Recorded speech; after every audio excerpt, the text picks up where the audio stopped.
Hello, I'm Tara Brabazon. I'm the Dean of Graduate Research at Flinders University, and welcome to Vlog 94, the Confirmation of Candidature.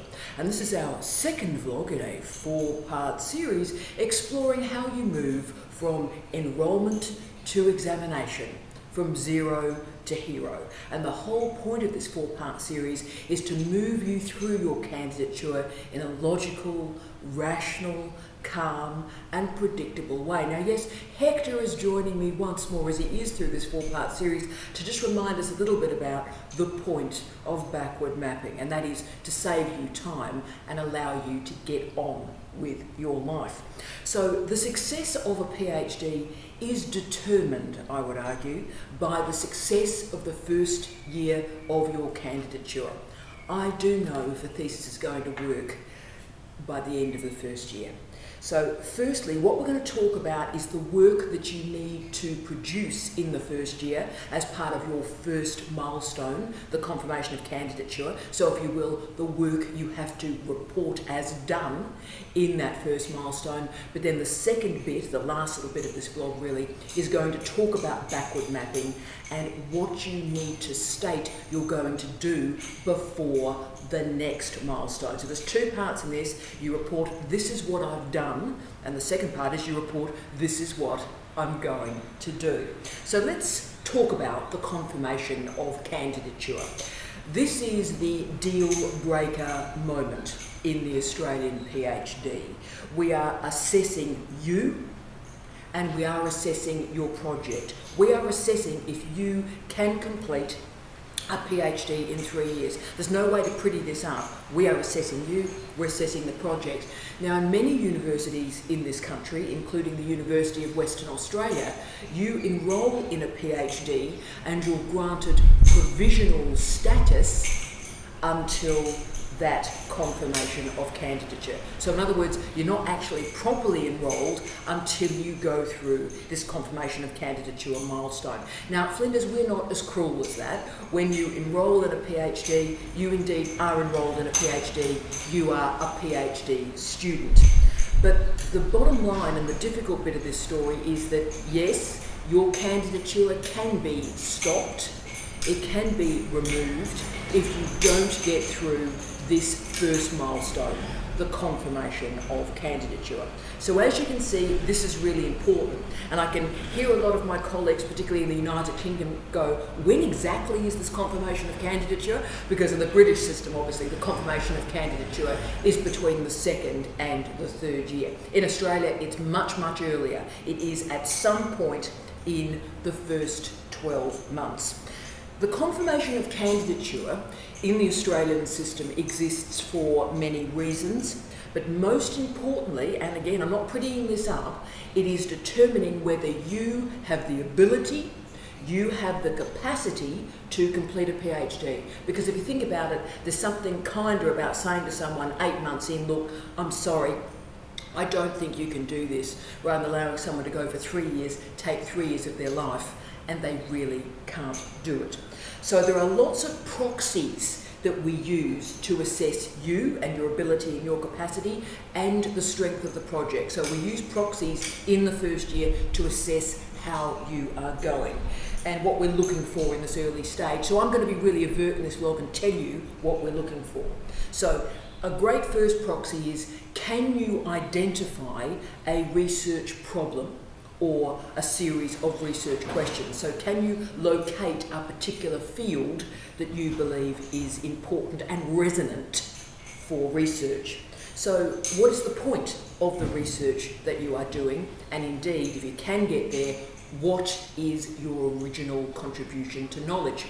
And if by that first milestone you can complete the sentence, my original contribution to knowledge is, then you're doing very well.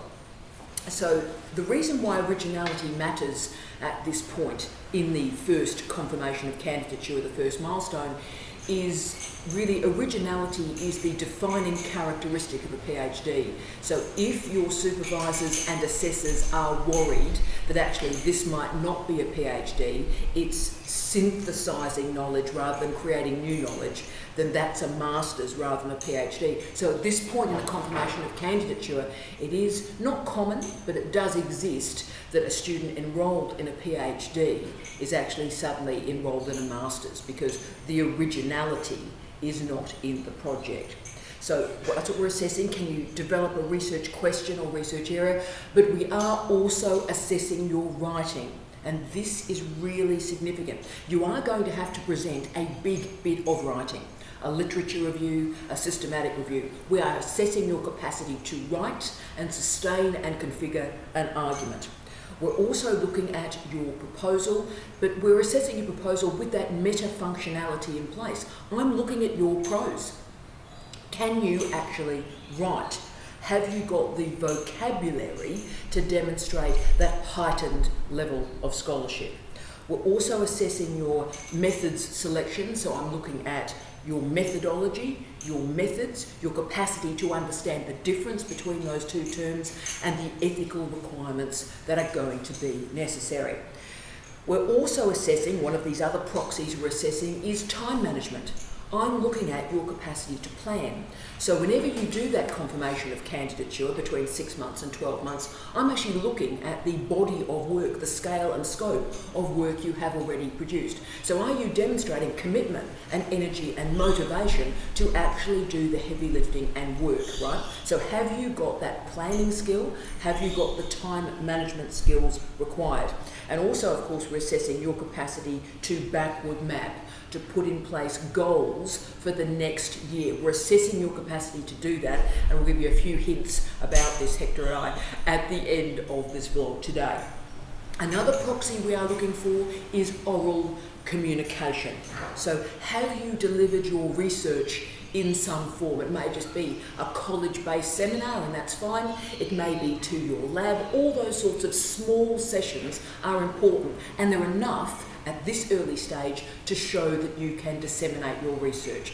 But at this point too, I do want to sort of, speak up for the digital brothers and sisters and say, look, 1/3 of our students are outside of South Australia. And asking you guys to come onto campus to deliver a 45-minute presentation seems a little bit rich to me, to be frank, with all the digital capacities that we have. So always remember that your oral communication skills can be demonstrated in a whole series of other ways. Many of you know, a lot of my students are outside of South Australia, and we do weekly podcasts where we talk about their research. So of course that's a great proxy to see that the students actually can reach those levels and can communicate their research. So we simply list those podcasts and demonstrate, yes, this student is great at thinking through and talking about their scholarship. Right, so all that stuff is a proxy to see how you're going. Are you okay? Is this project okay? At this first stage in the confirmation of candidature or milestone, there are also crucial compliance issues that you need to make sure are in place. So export controls are incredibly important for our students in science and engineering in particular. Biomed, a little bit perhaps, but it's mainly science and engineering. So does your research have a defence or military use? We need to get this signalled on your paperwork and on your candidature as soon as possible, because it actually sort of changes everything, interestingly enough. Changes how your examination occurs at the end, and also, for example, it means you can't put your research through Turnitin, because Turnitin holds the research in an American-based database. So in terms of export controls, that's a bit challenging. So I know it seems weird, but if you can do export controls at this early stage, it really helps us plan what your candidature will look like, and there are great differences. Also, if you've got third-party agreements, so does your thesis have some sort of relationship with a third party? Might be an industry partner, might be a funder. Specify that here, and the IP consequences of that third party agreement.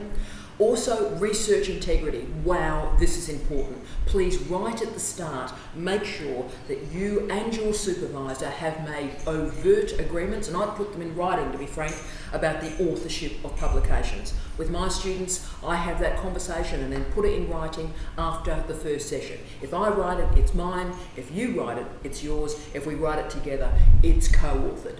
If you and your supervisor have different arrangements, then please make sure they are clear, precise and organised really, really early, and certainly before you go to the confirmation of candidature.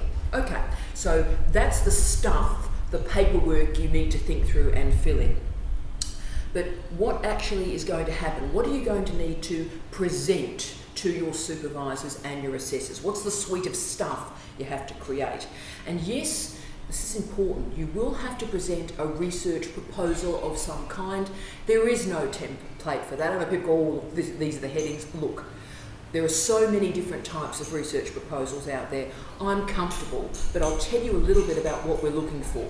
And the first thing I would say to you is it is not the research proposal that you presented to get into the candidature. The greatest error that students make is that they sort of start with the document that they created coming into the program. And to be frank with you, that was just compliance. Have you got anything to say on the way in? If you're using that as the foundation of your research like a year in, that's a real problem. So I would let that first proposal go, to be frank with you, and I would open a new Word document and I would start and create something fresh and new that shows your intellectual development. What can be in a research proposal? Lots of things. Obviously the title has to be there. It can be a working title. A lot of titles change in a PhD, but if you can get it right, that's terrific. The summary of your research is great. The rationale for your research. So why does this research exist now and not 5 years ago? Also research objectives, research questions, also your methodology. Do have a methodology section for me. The bit I look for, which is a real proxy for me to be frank with you, is if students can specify how their research contributes to a discipline or disciplines. Really interested in that. So if a student at this point can say, this is how my research contributes to sociology. This is how my research contributes to speech pathology. If they can do that work, I'm starting to get a lot more comfortable that the student knows what they're doing. Also, oh wow, please have a section on theoretical perspectives. Please, please, please, what is your theoretical perspective? And hammer that down. I've been reading a lot of theses in the last fortnight, a lot. And I'm, to be frank, a little bit horrified, a lot horrified about the theory that's being presented and what are supposedly completed PhDs. You know, they're about to go to the examiner and I'm reading it and I'm going, this is going to fail. This is going to fail because they're talking about postmodern this or post-structuralist that, and they've got actually no idea what exists behind those terms. And like they're going, I have a postmodern perspective. And there's not a single reference after that statement. Wow. So please do the heavy lifting for me and have a sense of your theory, and please read around the theory, show you know what you're doing. There needs to be a literature review or a systematic review of some kind, but that is incredibly discipline specific. And please reference list, or bibliography. I read all proposals from the back. I look at your reference list first, and I know whether or not you know what you're doing by your reference list. Full stop. Okay, so that's the basic stuff, the benchmark stuff. This is what we're actually going to need. So can you do it? And have you got evidence to show that you can do it?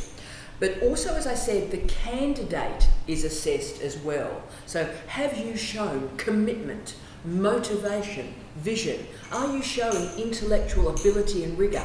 Are you a self-starter, or are you endlessly deferring to your supervisor? Important.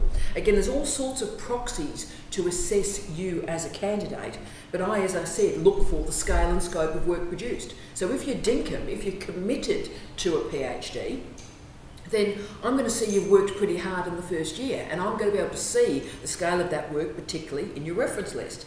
Have you also undertaken professional development? This is a way for us, in terms of milestones and backward mapping, to determine formative development. So in your first milestone, you will have to list the professional development activities that you've undertaken in that first year. And yes, of course, at Flinders, we have a wonderful program, Big Hi to Daddy. We have a fantastic program of professional development that you can swing in as required. But also if you've done stuff outside, so you've engaged with MOOCs, for example. I do 3 or 4 MOOCs a year, every year. If you're doing that, that can also be incorporated in this first milestone. So also remember at this point, in terms of the backward mapping, what you're going to have to report as what you're going to do in the next year, you need to specify the PD that you're going to need, that you require. So what's the stuff right now that you're going to need to do in the next year of your candidature that you can't do right now? So just make sure you've got that PD that you need to be doing also clear. List it. Right. Let's also talk about resources. This is an important bit, and I'm just going to put on my former head of school hat here. And probably we don't talk about this as overtly with students as we need to. People talk about resources and money, and people go, oh, well, it's not about the money. Tell you where it is about the money, okay? So you were let into the program because you specified particular resources that you required to complete that program, right? So think about me as a head of school. I have 2 screens up. Here's your application, and here is my school budget, right? So I read your application, and you state, you're coming into the university, and you state, these are the resources you require. So I budget that. I put that on my head of school report, and I have a tally of this is what the PhD students are going to cost this school for this year, right? So if you suddenly, in your confirmation of candidature, state, oh yes, look, I said I was going to need these resources, but now I'm going to need all these other resources. Guys, as a head of school, a head of college at Flinders, remember, we've already budgeted. So if you're claiming you need all these new resources, that money's got to come from somewhere, and often it is the undergraduate teaching budget, which is the largest. So you can see if you're suddenly going, oh look, I need all these things, your candidature could be in jeopardy because the head of school, head of department, head of college are saying, we actually don't have this money. We let you in with these requirements and you're now breaking or breaching that requirement. Yeah, so think about that. So let's also talk about here, and this is probably the big bit, I think. Let's talk about the timing of your confirmation of candidature. The series of documents in this event can be held at any point between 6 months in and 12 months in. Now you can ignore everything I'm about to say, and that's absolutely cool. But when should you hold that event? 6 months to 12 months. So I'll be clear on this. It's good to go early in a confirmation of candidature if you're in the social sciences.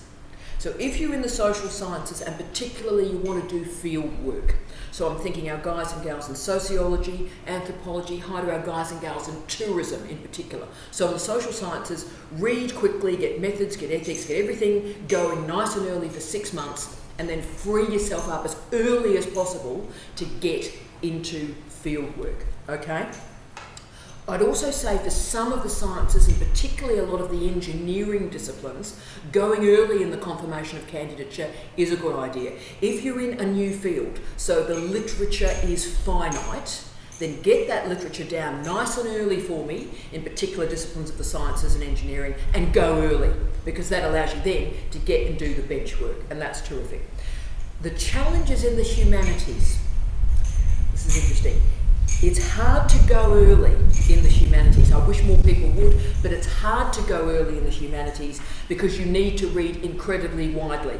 You need to really dig into that archive and read widely so you really know what you're talking about.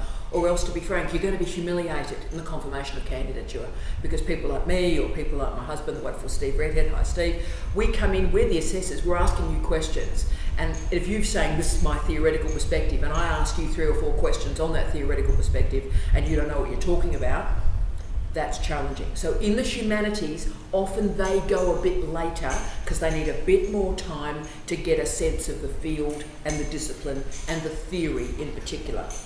The challenge if you go late is it holds back the entirety of your candidature. So watch for this. Try to hit the ground running for me if you can. Make sure you've got sufficient reading, sufficient planning in place to confirm an original contribution to knowledge and, yes, a strong plan.